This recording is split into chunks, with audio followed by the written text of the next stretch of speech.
This video is rated 15A. It contains moderate swearing. You might also hear some background noise. I've known the Nostalgia Critic for a long time, and he is one of the inspirations for me to make a YouTube channel.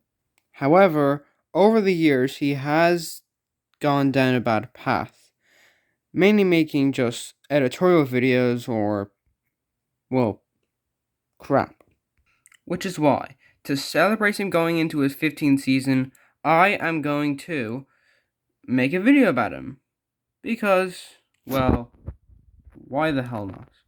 Now, for the majority of this video, I'm going to be delving into the history of the Nostalgia Critic. And then at the end of the video, give my thoughts about what I think of him. I'll be giving my thoughts of the Nostalgia Critic, if you will. But, oh, come on, that was funny, you son of a...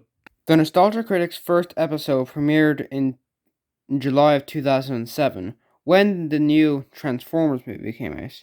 He was a big fan of Transformers, and still is, and so he decided to make a video about his thoughts on the Transformers movie. And soon he made more videos, giving his thoughts about actual movies.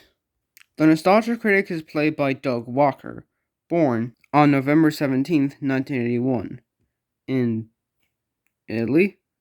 What? What the f?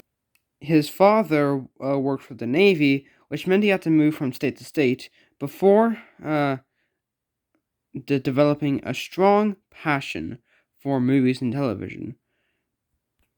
For a long time, he always wanted to make YouTube videos, and then finally decided to in July of 2007, where he went under the name of... Hello, I'm the Nostalgia Critic. I remember it so you don't have to. He made a lot of videos about thoughts of movies that he liked as a child, giving the nostalgia, and basically being critical about it. Hence the name Critic. So, if you add them together, Nostalgia Critic! There we go.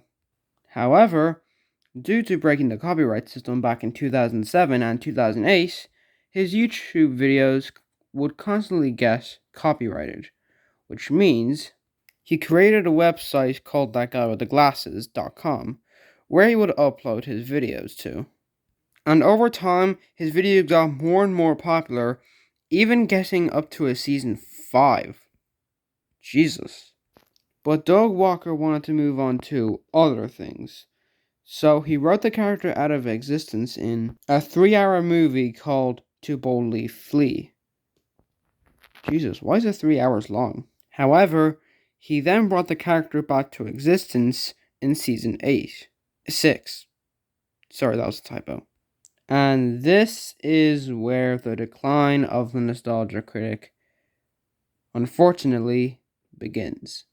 Every season that wasn't 1 to 5 sucked, because he developed a more newer structure. His reviews mostly, reviewed newer movies.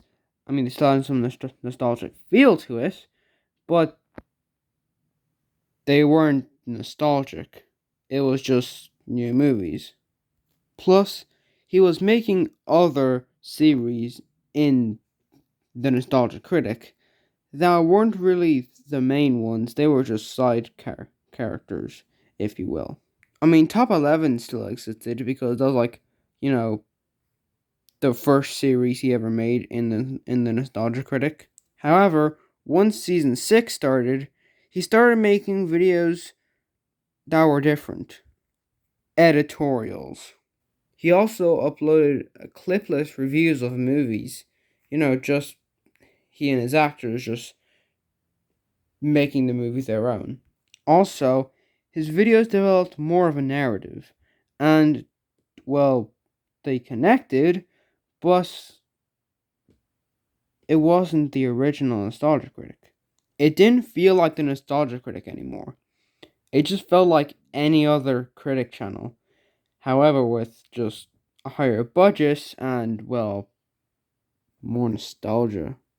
Plus, his videos were using less swearing and were becoming more for a child friendly audience. I mean, they still had dirty jokes thrown around here and there, but I mean, it wasn't like the original where he swore every second. And it seemed like it was going to stay that way, well, forever.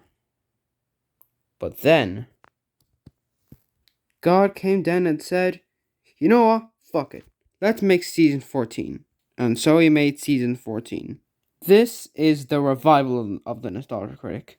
No more editorials. Top 10s are returning. He's doing months again. And his videos are actually becoming funnier, edgier, and better. The first video to ignite this candle was his review of the new Tom and Jerry movie, which I confirm to be the 18th best film of all time and the best Tom and Jerry movie, and nothing will ever change my opinion for the time being. I'll even make a video about it. Wink, wink.